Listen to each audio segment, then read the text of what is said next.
আসসালামু আলাইকুম। প্রিয় নবম দশম শ্রেণীর বিজ্ঞান শাখা শিক্ষার্থীরা, আশা করি সবাই ভালো আছো। আজকে আমরা আলোচনা করব তোমাদের পদার্থবিজ্ঞান বইয়ের 11তম অধ্যায়ের অর্থাৎ চলতরিত অধ্যায়ের কিছু অঙ্ক নিয়ে। এক্ষেত্রে দেখো, গত যে ক্লাসগুলা সেই ক্লাসগুলোতে আমি আলোচনা করেছি কিভাবে একটি বর্তনীর তুল্যরূপ নির্ণয় করা হয়, কিভাবে বর্তনীর প্রবাহ নির্ণয় করা হয়, কিভাবে বর্তনীর ক্ষমতা নির্ণয় করা হয়। একই সাথে দেখিয়েছি কিভাবে বর্তনীর রোধগুলোর ভিতর দিয়ে কি পরিমাণ তড়িৎ প্রবাহিত হয়, বা রোধগুলোর ক্ষমতা, অথবা অথবা কোনো একটি সমান্তরাল বর্তনীর দুই প্রান্তের বিভব পার্থক্য, অথবা কোনো একটি বিন্দুর বিভব, এগুলা নিয়ে তোমাদের ক্লাস নিয়েছিলাম। আর তোমরা ইচ্ছা করলে আমাদের সেই ক্লাসগুলো দেখে আসতে পারো, আগত ভিডিওগুলোতে দেখে আসতে পারো, আমাদের পেজে রয়েছে। আর আজকে আমি আলোচনা করব, দেখো, এই যে বর্তনীতে যে রোধগুলো দেওয়া রয়েছে এদেরকে কিভাবে রিঅ্যারেঞ্জ করলে তুল্য রোধ 7.5 হবে। তার থেকে একটু অগ্রবর্তী প্রশ্ন হচ্ছে, এই রোধগুলোকে কিভাবে সাজালে প্রবাহ 1 এম্পিয়ার হবে। তার চেয়ে আরেকটু এক ধাপ এগিয়ে বলা হয়েছে রোধগুলোকে কিভাবে সাজালে এর ক্ষমতা প্রায় 300 ওয়াট হবে। আশা করি তোমরা বুঝতে পেরেছো। তাহলে চলো শুরু করি। দেখো, এখানে আমরা যে প্রথমে যে বর্তনীটা নিয়েছি, এই বর্তনীটার দিকে একটু খেয়াল করো। বলা হয়েছে তুল্য রোধ 7.5 হবে। আমরা জানি, যদি বর্তনীতে রোধগুলো এভাবে সিরিজে সাজানো থাকে তাহলে তার তুল্য রোধ হয় রোধগুলোর যোগফল। তাহলে আমরা যদি এখানে 5, এখানে 10, এখানে 10 আর এখানে 5 ওহম ধরি, তাহলে এর তুল্য রোধ 5, 10, 15, 25, 30, 30 হয়ে যাচ্ছে। সুতরাং আমরা এই রোধগুলোকে এভাবে সাজাতে যাব না, অর্থাৎ এভাবে সাজালে আমাদের তুল্য রোধ 7.5 হবে না। এবার একটা জিনিস খেয়াল করো, যদি আরেকটা জিনিস মজার একটা জায়গা, সেটা হচ্ছে আমরা যদি একটি তুল্য রোধকে এইভাবে রাখি আর বাকি তিনটা তুল্য রোধকে যদি আমি এইভাবে সাজাই, খেয়াল করো, বাকি তিনটা রোধকে যদি আমি এইভাবে সাজাই, তাহলে ঘটনাটা কি হয়? এখানে 5 আর এখানে 10, 10 আর 5 দিলাম। অর্থাৎ এক্ষেত্রে যদি আমার 2 পয়েন্ট সামথিং বা 2.5 আসে আর এটা 5, এই 5-এর সাথে এই বাকি অংশটা যোগ হবে। কিন্তু এটা কি 2.5 হবে কিনা, এটা হচ্ছে বিষয়। এই অংশটার তুল্য রোধ কত দেখাও? 1/10, 1/10 প্লাস 1/5। তাহলে তার তুল্য রোধ হয় কত? 10, 1 প্লাস 1 প্লাস 2, 10, আর এখানে হয় 4, অর্থাৎ 1/RP এর মান হচ্ছে 4। আর এটাকে যদি আমি লিখি 2, 5, তাহলে 1/RP কে যদি আমি ব্যস্তকরণ করি তাহলে 5/2, 5/2 ভাগ করলে হয় 2.5। আশা করি তোমরা বুঝতে পেরেছো। সুতরাং আমি একটু গুছিয়ে লিখি। প্রথমে আমরা লিখব, খেয়াল করো, সাজালাম এইভাবে। এইভাবে সাজানোর পরে এই হচ্ছে আমার 3 ভোল্ট। এখন আমি যদি এইটাকে বলি R1, R2, R3, R4, তাহলে এটা হচ্ছে, এই তিনটা হচ্ছে সমান্তরাল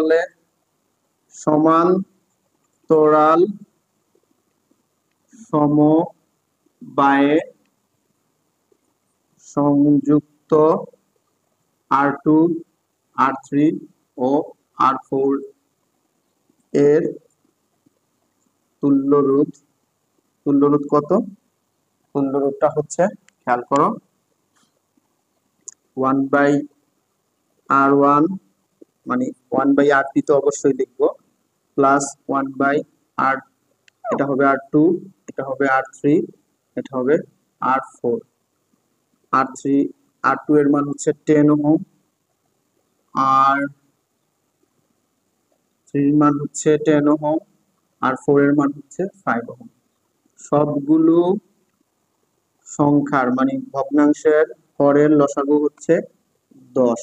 10 দিয়ে 10 কে ভাগ করলাম 1, 10 দিয়ে 10 কে ভাগ করলাম 1, 1 টাইমস 1 ইজ ইকুয়াল টু 1, 5 দিয়ে 10 কে ভাগ করলাম 2, 2 টাইমস 1 ইকুয়াল টু 2।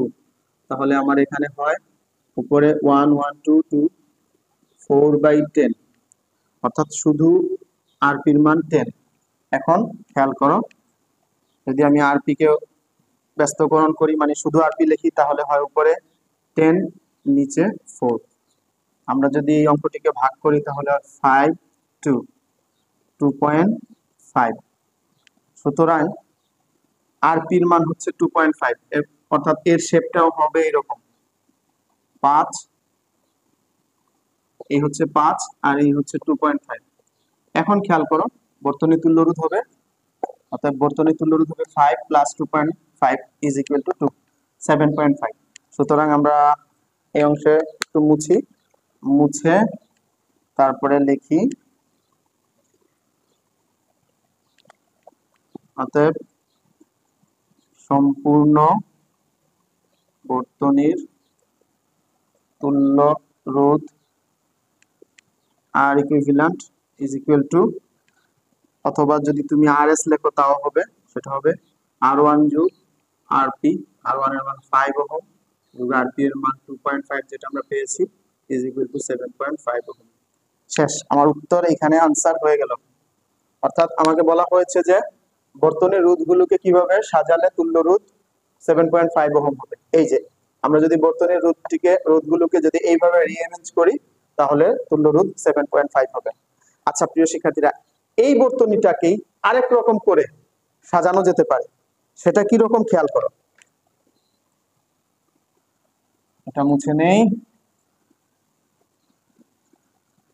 ইনশাআল্লাহ তোমরা পারবে। বিভিন্ন প্রকারে সাজানো যায়, আমরা কিভাবে সাজাবো দেখো। আমরা জানি যদি দুইটা রোধ এইভাবে প্যারালাল থাকে আর তাদের মান যদি সমান হয়, খেয়াল করো, যেমন মনে করো এখানে হবে 10, এখানে হবে 10, যদি এরকম হয় তাহলে তাদের তুল্য রোধ হবে 5।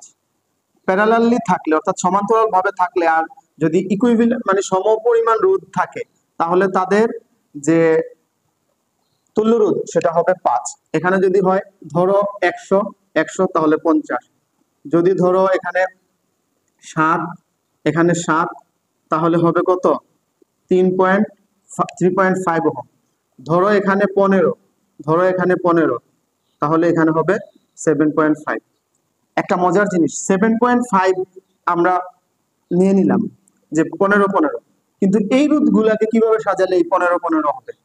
হ্যাঁ, একটু চিন্তা করো, আশা করি তোমরা বুঝে নিয়েছো। এই যে এই 10 তার সাথে আমরা সিরিজে যুক্ত করব 5, আর এই 10 তার সাথে সিরিজে যুক্ত করব 5, তাহলে উপরে 15 হবে। দেখো কিভাবে সেটা, আমরা যদি এই বর্তনীটিকে এভাবে সাজাই,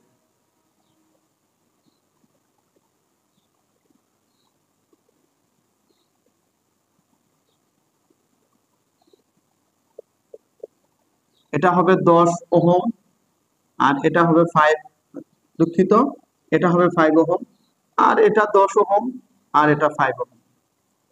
বাস, এখন আমি তোমার যেভাবে খুশি, তুমি যদি বলো যে স্যার আমি প্রথমে দিতে চাই R1 5 ওহম, তারপরে R2 10 ohm, R3 10 ohm, R4 5 ohm, মানে 1 2 3 4 এইভাবে গিয়া, তাহলেও হবে। এখন খেয়াল করো এই জায়গায় যে R1 R2 এবং R3 R4 এরা আলাদা আলাদা ভাবে কিসে যুক্ত, সিরিজে। সুতরাং আমরা বলতে পারি R1 ও R2 এর তুল্য রোধ কত, RS1 is equal to R1 যোগ R2, 10 বা 5 যা ইচ্ছা বলা যায়, 5 যোগ 10 সমান 15 ওহম, এবং R3 ও R4 এর তুল্য রোধ RS2 ইকুয়াল টু R3 যোগ R4, R3 এর মান হচ্ছে 10 ওহম যোগ 5 ওহম ইকুয়াল টু 15 ওহম। এখন দেখো এদের ছবিটা হলো এরকম, ওই যে আমরা যে একটু আগে বলেছিলাম, যদি এটা 15 ওহম হয়, এটা হবে RS1, আর এটা RS2, এটাও 15 ওহম। সুতরাং এই দুইটা প্যারালালি আছে, অতএব আমরা লিখতে পারি সম্পূর্ণ বর্তনীর তুল্যরূপ। অতএব সম্পূর্ণ বর্তনীর তুল্যরূপ। অতএব সম্পূর্ণ বর্তনীর তুল্য রোধ আর ইকুয়াল টু নাও। এটা যেহেতু প্যারালাল তাই আরপি বা 1/rp ইকুয়াল টু RS1 যোগ RS2। 1/RS1 এর মান হচ্ছে কত? 15 যোগ 15, লসাগু 15, 1 যোগ 1 2/15। অতএব শুধু 1/rp এর মান যেহেতু 2/15 মানে, আচ্ছা এটা কাটার অর্থ হচ্ছে 1/7.5। 1/7.5 উল্টিয়ে দিলে হয় শুধু আরপি এর মান হয় 7.5 ওহম। সুতরাং তুল্যরোধ 7.5 ওহম হলো। আশা করি বিষয়টি বুঝতে পেরেছো। আমরা যে কোনো পদ্ধতিতে এই রোধগুলোকে সাজিয়ে লিখতে পারি। আমরা যেহেতু দেখেছি দুই উপায়ে পারা যায়। এবার দেখো বলা হয়েছে বর্তনীর রোধগুলোকে কিভাবে সাজালে বর্তনীর প্রবাহ 1 এম্পিয়ার হবে। যেহেতু বর্তনীর প্রবাহ 1 এম্পিয়ার আর ভোল্ট হচ্ছে 11 ভোল্ট, তাহলে দেখতে হবে এই বর্তনীর রোধ কি রকম হতে হবে। ওহমের সূত্র অনুযায়ী আমরা জানি I equal to V by R, তাহলে R equal to V by I। এক্ষেত্রে V এর মান হচ্ছে 11 আর I এর মান হচ্ছে 1 এম্পিয়ার। সুতরাং 11 ওহম রোধ। এই দেখো আমাদের এই বর্তনীর রোধ গুলোকে এমন ভাবে সাজাতে হবে যেন টোটাল বর্তনীর তুল্য রোধ হয় 11 ওহম বা 11 ওহম। এখন চলো আমরা কিভাবে সাজাই। একটা জিনিস খেয়াল করো, আমরা তো কখনোই এখন আর মানে এইভাবে সাজাতে পারবো না, সিরিজে সাজাতে পারবো না। কেন? 5, 10 আর 15 যদি আমরা এইভাবে সাজাই তাহলে 5, 10, 15, 15, 15, 30 হয়ে যাবে। সুতরাং আমার রোধগুলোকে এইভাবে সাজানো যাবে না। এই 1 এম্পিয়ার দিয়ে আমরা বুঝি নাই, আমরা বুঝছি যে এই 1 এম্পিয়ার দিয়া যে রোধ বের করেছিলাম সেই রোধের কারণে। আচ্ছা এখন তাহলে কিভাবে সাজানো যায়? তাহলে একটা সাজানোর পদ্ধতি আছে, সেটা হচ্ছে ধরো 10 ওহম আমি প্রথমে দিয়ে দিলাম, তার সাথে আমি প্যারালালে 5 আর 15 করতে পারি। দেখি তো 1/5 যোগ 1/15, 15 3 আর এটা দিয়ে করলে 1 আর 4/15। আমরা তো জানি এটা হবে 1/rp, শুধু rp এর মান হবে 15/4। 3 4 12, 3 4 28, 4.44, 3 পয়েন্ট সামথিং। অর্থাৎ পরবর্তীতে আমার তুল্য রোধ বের হবে 10 প্লাস 3.44, অর্থাৎ 13.44। কিন্তু আমার তো দরকার 11, তাহলে এই পদ্ধতিতেও আবার হবে না। এবার আসো আরেকটা পদ্ধতি অ্যাপ্লাই করতে পারি কিনা দেখি। আমাদের যেহেতু 11 ওহম দরকার, তাই আমরা কি করতে পারি, আমরা যদি এইখানে প্রথমে 5 ওহম রেখে দেই আর 10 আর 15 ওহমের প্যারালাল করি, 10 ওহম আর 15 ওহম যদি প্যারালাল করি, এটা R1 5 ohm, R2 10 ohm, R3 15 ohm. তাহলে দেখো কি অবস্থা হয়। দেখি প্রথমে R2 ও R3 এর তুল্য রোধ R2 ও R3 এর তুল্য রোধ কত? 1/rp ইকুয়াল টু 1/r2 যোগ 1/r3। 1/r2 এর মান হচ্ছে 10 যোগ 1/r3 এর মান হচ্ছে 15। 10 আর 15 লসাগু হচ্ছে 30। 3 10 30, 15 দুগুণা 30। তাহলে আমরা এখানে পাই 5 ডিভাইডেড বাই 30, 5 6 30, অর্থাৎ 1/6 হয়। তাহলে যদি 1/6 হয় 1/rp এর মান, অর্থাৎ শুধু rp এর মান হবে 6। অর্থাৎ এটাকে যদি আমরা উল্টিয়ে দিই, দেখো এই শেপটা হবে এরকম। এটা হচ্ছে R1 এর মান 5 ওহম, আর এটা হচ্ছে R2 এর মান, R2 না ঠিক, RP এর মান 6 ওহম। 5 আর 6 হচ্ছে আমাদের 11। আশা করি তোমরা বুঝতে পেরেছো। সুতরাং আমরা এই প্রক্রিয়াতে যাব। অতএব লিখতে পারি বর্তনীর তুল্য রোধ, বর্তনীর তুল্য রোধ কত? R equivalent equal to R1 যোগ RP। R1 এর মান কত? R1 এর মান 5 এবং এটার তুল্য রোধের মান কত পেয়েছি? 6। সুতরাং 11 ওহম। তাহলে আমরা বলে দিলাম বর্তনীর রোধগুলোকে যদি আমরা এইভাবে সাজাই তাহলে বর্তনীর প্রবাহ 1 অ্যাম্পিয়ার হবে। রোধগুলোকে কিভাবে সাজালে বর্তনীর ক্ষমতা প্রায় 300 ওয়াট হবে? আমরা ক্ষমতার সূত্র জানি, P সমান I স্কয়ার R। এক্ষেত্রে I এর মান জানা নাই। I এর মান যেহেতু জানা নাই, তাই এই I এর মান বের করার জন্য আমাদের সম্পূর্ণ বর্তনীর তুল্য রোধ নির্ণয় করে তারপরে V কে মানে তড়িৎচালক বল দিয়ে ভাগ করলে আমরা I এর মান পাবো। কিন্তু এর চেয়েও আরেকটু যদি অ্যাডভান্স লেভেলে চিন্তা করি তাহলে I ইকুয়াল টু কি? I equal to V by R। তাহলে আমরা পাই V divided by R, V square R square, আর তার সাথে রইল R। এই উপরের আর নিচের আর যদি একটা কেটে ফেলি তাহলে এই থাকে V square by R। P এর মান হচ্ছে V স্কয়ার বাই R। আর P এর মান ক্ষমতা কত? ক্ষমতা হচ্ছে 300। আর V এর মান খেয়াল করো, আমার এখানে V এর মান হচ্ছে 50, তার উপর স্কয়ার আর নিচে হচ্ছে R। এই আরটাই আমি এখন চিন্তা করে বের করব। 50 গুণ 50, আরটা এখানে চলে আসলো আর এখানে 300 নিচে চলে দিয়ে দিলাম। তাহলে 50 দিয়ে যদি আমি এখানে কাটি তাহলে 3 50-এ 6 50-এ 300। এখন যদি এটা দিয়ে এটা ভাগ করি তাহলে হয় আমাদের কত?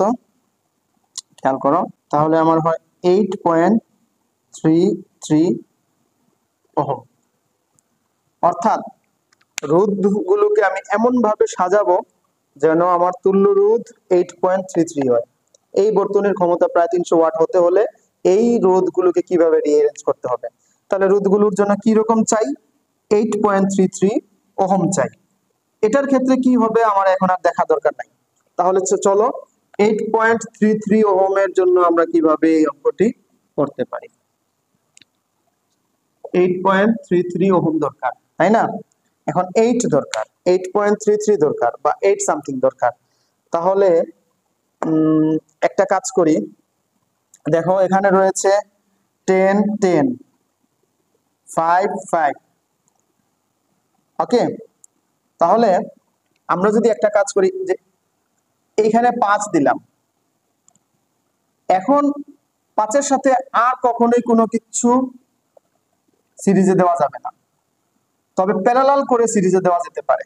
কিরকম খেয়াল করো, প্যারালাল করে যদি সিরিজে দিতে চাই তাহলে আমরা যদি এইখানে একটা দিই 10 আর এইখানে একটা দেই যদি 5 আর তার নিচে যদি দেই আরেকটা 10, তার নিচে যদি দেই আরেকটা 5, তাহলে দেখো 5 5 5 আর 10 15, 5 আর 10 15, 15 15 ইকুইভ্যালেন্ট মানে প্যারালাল করলে হবে 7.5।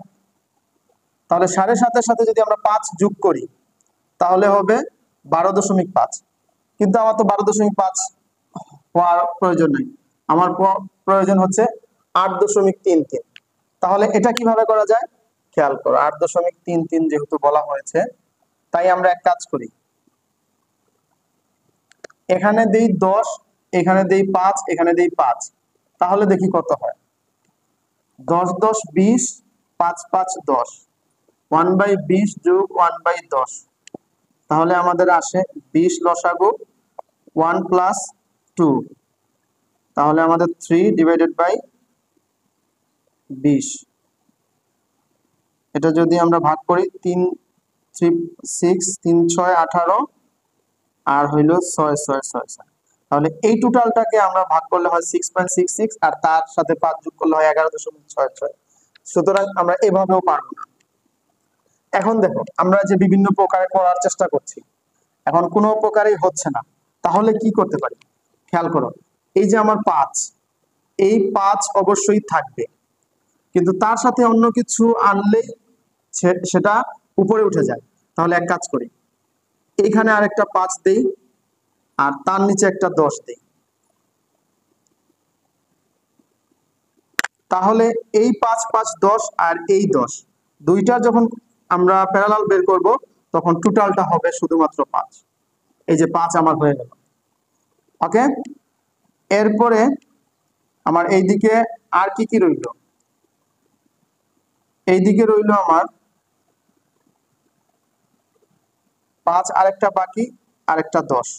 তাহলে চলো খেয়াল করি, এটা যদি চিন্তা করি তাহলে আমার এইখানে প্রথমে 5 5 10 তার প্যারালাল, তাহলে 10 আর 10 এর প্যারালাল 5। আর এইখানে খেয়াল করো 1/5 যোগ 1/10, 10 হবে লসাগু। আর আমি যদি এখানে দিই 5 দুগুণা 10 যোগ 1, 3/10, অর্থাৎ আমার এই আর পি 2 এর হবে, মানে আমি P1 এর P1 এইটার জন্য, এটার জন্য আর P1 লিখে ফেললাম। তাহলে P2 এর মান হবে 10। অতএব শুধু আর P2 ইকুয়াল টু হবে 10/3, যাকে আমরা ভাগ করলে পাবো 3.33। এই 3.33 এই যে এই পুরাটার জন্য। তাহলে আমার এর চেহারাটাও এরকম 3.33। এটা হচ্ছে আর P2 এর জন্য 33। 5 আর 3.33 যোগ করলে হয় আবার কত? 8.33। অর্থাৎ বর্তনীটিকে যদি আমরা, অর্থাৎ এই দেখো RP1 যোগ RP2 সমান 5 যোগ 3.33, এত ওহম করলে হয় 8.33 ওহম। তাহলে হয়ে গেল। আর আমরা বর্তনীকে যদি এভাবে সাজাই, হ্যাঁ, অর্থাৎ এখানে 50 ভোল্ট, তাহলে তুল্য রোধ যদি আমরা, মানে তুল্য রোধের সাথে টোটাল যে ক্ষমতা 300 ওয়াট, এই 300 ওয়াটই হবে। আশা করি তোমরা বিষয়টি বুঝতে পেরেছো। আমি এই যে মানে প্রথমে একটা করাইলাম, তারপরে দুইটা, তারপরে তিনটা, এই তিনটা সাপেক্ষে কিভাবে প্রশ্ন আসতে পারে আমরা দেখিয়ে দিলাম। আশা করি তোমরা বাড়িতে চেষ্টা করবে, তাহলে এই অঙ্কগুলো সহজে সমাধান করতে পারবে। এ পর্যন্ত সবাই ভালো থাকো, সুস্থ থাকো। আগামীতে এই পাঠেরই অন্য আরো কঠিন অঙ্ক নিয়ে আসার চেষ্টা করব। সবাই ভালো থাকো।